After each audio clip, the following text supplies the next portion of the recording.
Oke, bismillah, kita mulai. Riwayat hidupnya, cerita-ceritanya, yo monggo dilihat, buku-buku banyak yang membahas. Hidupnya memang sangat sederhana. Di akhir-akhir hidupnya malah kabarnya yo dia kesulitan bayar air pam aja, dia kesulitan. Punya cita-cita beli sepatu yang agak mahal, sampai meninggal tidak keturutan. Itu Hatta. Kalau habis kunjungan ke luar negeri, itu ajudannya suruh nyatet habisnya keperluannya berapa, sisanya suruh ngembaliin lagi ke negara. Jadi pokoknya at cost, butuh berapa, menghabiskan berapa, meskipun sangunya besar dari negara, sisanya semuanya suruh mengembalikan ke negara. Pernah naik haji sama istrinya, sama adiknya, oleh Soekarno ditawari, sudahlah kamu pakai pesawat kepresidenan, gratis, enggak mau. Dia maunya sudah kayak yang lain, pakai biaya sendiri. Jadi terbiasa hidup sederhana. Menikahnya sama Ibu Rahmi itu mas kawinnya buku. Ya, dia nulis buku yang kalian baca tiap hari itu, Alam Pikiran Yunani. Itu sebenarnya materi kursus waktu dia dibuang di Indigul. Nah, materi-materi kursus itu terus dijilid jadi buku, dan itulah nanti yang dijadikan maharnya, mas kawinnya. Jadi kalian boleh niru kalau merasa pengen kawin tapi tidak punya biaya untuk mahar, kamu nulis buku. Lebih monumental kan karya sebagai mas kawin. Sekarang kan kamu cukup pakai sajadah sama rukuh wis iso dienggo nikah. Neng itu tidak tahan lama. Kalau buku tahan lama. Sampai hari ini Alam Pikiran Yunani itu kan masih kita baca. Dan itu mas kawin, lebih monumental. Oke, bismillah. Kita lihat gagasan-gagasan beliau. Masih sangat banyak yang relevan. Itu kalimat yang saya suka dari Bung Hatta. Jatuh bangunnya negara ini sangat tergantung dari bangsa ini sendiri. Makin pudar persatuan dan kepedulian, Indonesia hanyalah sekedar nama dan gambar seuntaian pulau di peta. Hari ini ada gejala kita semakin tidak bersatu dan semakin tidak peduli dengan yang lain. Pinginnya kita sendiri yang enak, kita sendiri yang sukses, kita sendiri yang jaya. Maka tunggulah sebentar lagi Indonesia akan hanya tinggal nama dan gambar pulau yang jejer-jejer. Jangan mengharapkan bangsa lain respek terhadap bangsa ini bila kita sendiri gemar memperdaya sesama saudara sebangsa, merusak dan mencuri kekayaan Ibu Pertiwi. Ini kalimat-kalimat yang sampai hari ini kalau kalian baca bolak-balik masih nyambung. Hari ini penyakit paling besar kita adalah tidak kompak, saling menjatuhkan. Jangan mimpi untuk bisa unggul dari bangsa lain. Jangan mimpi bahkan untuk dihargai saja. Kalau kita sendiri saling gegeran. Tidak usah sambat kenapa si game kita kok kalahnya banyak. Wong kamu tidak kompak. Kita tidak saling mendukung. Kita tidak saling membesarkan. Kebanyakan kita saling mengecilkan yang lain, membesarkan diri kita sendiri. Dan seperti di Soekarno kemarin bahwa modusnya hidup orang Indonesia itu gotong royong. Begitu kalian individualis, gotong royongnya hilang, ya identitasmu hilang. Dan jangan mimpi maju orang-orang yang kehilangan identitas. Jadi Hatta ini gelisahnya luar biasa di akhir-akhir hidupnya, termasuk mulai zaman Soekarno, termasuk zaman Soeharto, ketika melihat ada banyak hal yang dia tidak cocok dengan idealismenya berjalan di Indonesia, baik oleh Soekarno di fase-fase akhir kepemimpinannya maupun oleh Pak Harto di fase-fase awal. Oke, sama Pak Soekarno juga dia banyak tidak cocoknya di bagian-bagian akhir sampai kemudian beliau mundur. Ada yang beda itu beberapa saya catat. Ya mereka disebut duit tunggal tapi kemudian pecah. Ya meskipun pecah dalam dunia politik, dalam dunia keseharian masih saling menghargai. Suatu ketika Soekarno mau mantu anaknya yang pertama Guntur. Tapi pas waktunya ijab kabul, Soekarno itu tidak ada di tempat. Akhirnya Guntur nelpon bapaknya. Padahal waktu itu Soekarno sama Hatta itu sudah pecah. Waktu ditanya oleh Guntur, "Pak, nah ini terus yang menemani saya siapa ijab kabul?" Soekarno jawab, "Hatta." Padahal itu sedang musuhan loh. Tapi dengan tegas dia jawab Hatta. Karena Soekarno tahu betapa kualitas dan keteguhan seorang Hatta. Hatta juga demikian, begitu diminta untuk menemani Guntur nikah, ya dia tidak nolak, ya langsung menerima. Meskipun saat itu sedang pecah. Nah itu mentalitas kayak gini hari ini jarang. Jadi begitu debat di TV, besoknya di rumah juga gegeran. Begitu debat di WA, nanti di kampus sudah nggak mau saling sapa. Begitu tidak cocok, hari ini kita selalu begitu. Ya bahasamu hari ini kan kemana-mana kita sering baper. Ya, tidak bisa membedakan. Loh ini kalau di kampus ya gegeran ilmiah. Kalau kamu salah tak bilang salah, tapi keluar dari kelas ya kita teman lagi. Nah itu yang kayak gini sekarang jarang, kecuali anak kecil-kecil. Ya anak kecil-kecil yang SD itu kan bar gegeran terus salaman lagi. Yang tua-tua masih marah karena anaknya gegeran. Yang kecil sudah main di sana, yang sini masih gegeran. Itu anak kecil. Jadi kita juga harus belajar dari anak kecil-kecil itu. Ya memang hidup ini beda-beda cara orang menanggapinya. Maka cara berpikir, cara berperilaku juga beda-beda. Kalau kita tidak bisa mengelola perbedaan itu, ya nikmatilah kekacauan.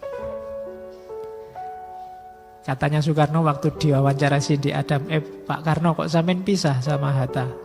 Alasannya apa? Katanya Soekarno, saya ini unitaris, kalau Hatta federalis. Karena memang Soekarno maunya Indonesia itu full jadi satu secara organisasi. Kalau Pak Hatta mandirilah masing-masing wilayah. Kalau hari ini federalis itu tidak persis kayak Amerika apa Uni Soviet zaman dulu. Maunya Hatta federalis itu kayak hari ini otonomi yang agak luas. Kalau Soekarno enggak, maunya tersentral, semuanya terunit jadi satu. Ini juga agak debat. Terus Hatta juga enggak cocok sama Soekarno. Soekarno gaya kepemimpinannya mengandalkan karisma individu. Kayak dulu kita pernah ngaji karisma, masyarakat dia datang langsung ke masyarakat mengandalkan karismanya. Ya kalau Soekarno punya karisma luar biasa, tapi dalam analisisnya Hatta, struktur kepemimpinan semacam ini akan riskan kalau karisma per individu ini hilang. Orang yang dituakan, orang yang dianukan hilang, itu wassalam. Kalau Hatta tidak begitu. Jadi kita harus punya banyak kader. Jangan mengandalkan sosok, jangan mengandalkan orang. Jadi negara ini jangan disandarkan pada satu orang, karena nanti jatuhnya tiran, jatuhnya despotik. Nah ini sudah debat, gayanya beda. Kalau Soekarno persatuan itu persatuan secara organisasi, semuanya harus jadi satu. Makanya Soekarno bahkan punya gagasan agama, nasionalisme, komunisme dijadiin satu, namanya Nasakom. Kalau Hatta tidak begitu. Persatuan itu bukan persatuan organisasi, tapi persatuan visi.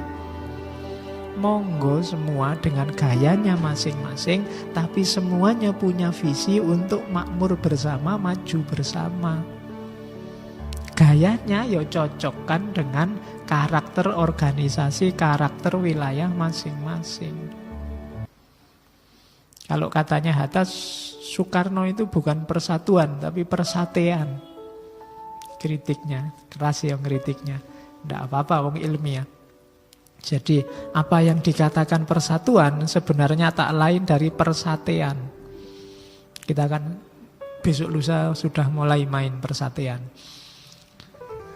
Ya, katanya Katanya Hatta, daging kerbau, daging sapi, daging kambing disate jadi satu. Persatuan segala golongan ini sama artinya dengan mengorbankan asas masing-masing. Tidak akan maju. Kambing, sapi, kerbau itu gayanya sendiri-sendiri, rasanya juga beda-beda. Kalau dipaket, disuruh seragam, tidak bisa. Jadinya tidak enak. Jangan persatuan, persatuan. Persatuan itu ya masing-masing dengan gayanya sendiri-sendiri saling mendukung untuk mewujudkan cita-cita bersama. Itulah definisi persatuan. Yang orang Jawa ya kayak khasnya orang Jawa, yang Madura kayak Madura, yang Sumatera kayak Sumatera. Gayamu masing-masing hidupkanlah untuk menuju tujuan kita bersama sebagai orang Indonesia. Itu baru persatuan, bukan persatuan.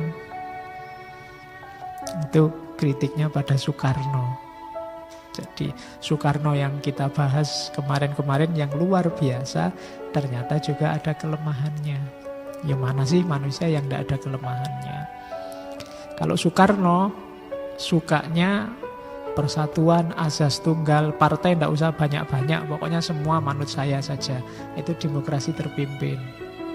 Kalau Hatta tidak begitu, partai boleh sebanyak-banyaknya. Silahkan punya aspirasi, semua yang punya aspirasi di jalurnya masing-masing, asal visinya sama. Nah, kalau Soekarno kan tidak. Itu jadi bahkan nanti Hatta di beberapa bukunya mengkritik model yang dijalankan Soekarno itu bisa jadi ambruk, bisa jadi hancur sebelum Soekarnonya sendiri hancur. Karena terlalu bertumpu pada satu orang. Semuanya mau diseragamkan. Yang jelas-jelas jalurnya sendiri-sendiri, misalnya komunisme, Islam, nasionalisme, sama Soekarno kan maunya di-mix jadi satu. Nah, itu agak susah. Jadi katanya Hatta tidak begitu. Ya yang nasionalis dengan jalurnya, yang Islam dengan jalurnya. Yang penting dua-duanya punya niat baik sesuai visinya masing-masing untuk memajukan Indonesia. Oke. Kalau kita hari ini kebanyakan sebenarnya kita sudah demokratis, sudah jalan sesuai karakter kita masing-masing. Cuma yang belum apa? Kesatuan visi. Bahkan kita hari ini lebih sibuk nyari kelemahannya orang lain daripada mewujudkan visi kebaikan, visi ideal yang kita yakini. Itu yang hari ini sering terjadi. Maka kita ambil pelajaran dari dua orang besar di Indonesia ini. Dua-duanya ada kelemahan, ada kelebihannya. Tapi kalau Hatta saja, tidak ada Soekarno, mungkin Indonesia juga tidak sedahsyat revolusinya hari ini. Kalau katanya Soekarno sudah merdeka, revolusi belum selesai. Kalau katanya Hatta, revolusi sudah selesai, kita saatnya membangun. Dua tipe yang berbeda. Nah, saya tidak tahu kalian lebih cocok kemana. Enak didengar, enak dilihat, Soekarno. Tapi untuk jangka panjang mungkin gagasan-gagasannya Hatta lebih visioner, lebih bisa hidup. Itu gayanya masing-masing. Kita tinggal mengambil hikmah dan pelajaran. Terus, ini juga khas, mungkin beda sama yang kita pahami. Katanya Hatta tentang kebangsaan. Yang disebut bangsa Indonesia itu apa dan siapa sih? Bangsa Indonesia itu siapa saja yang insaf dalam persekutuan. Insaf itu maksudnya sadar, bukan habis salah terus insaf. Kalimatnya Bung Hatta zaman dulu kan begitu. Kita yang sadar bahwa kita ini ada di wilayah yang sama, punya nasib dan tujuan yang sama. Kalau satu jatuh, saya juga jatuh. Jadi karena kita itu bareng-bareng, seperuntungan, malang sama diterima, mujur sama didapat. Karena itu kesadaran, maka dia tertanam dalam hati dan otak. Kalau ada yang tanya siapa yang punya komitmen kebangsaan, ya versinya Hatta, siapapun yang ada di wilayah Indonesia yang sadar sebagai bagian dari kehidupan bersama yang merasakan seneng bareng-bareng, susah juga ikut merasakan susah. Dan rasa semacam ini tertanam dalam hati. Itulah saudara sebangsa. Tidak kelompokku harus seneng, kelompok sana susah juga tidak masalah.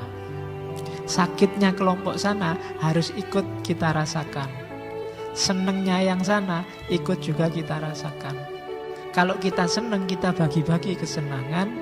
Kalau kita susah, bareng-bareng kita cari jalan keluar. Itulah saudara sebangsa. Ini sebenarnya dasar, cuma kita sering lupa. Atau yang masih ingat tidak jalan, tidak sadar. Pengetahuannya dapat, kesadarannya belum. Dan bagi Bung Hatta, Timur-Timur, kemudian Malaysia, Kalimantan bagian utara, itu tidak harus dipaksa untuk masuk ke Indonesia kalau mereka tidak mau. Versinya Bung Hatta sejak awal sudah begitu. Karena bagi dia, kesadaran itu tidak bisa dipaksakan. Tidak ada gunanya, nanti malah merongrong kita, menyusahkan hidup bersama kita. Kalau mereka memang tidak mau, ya sudah.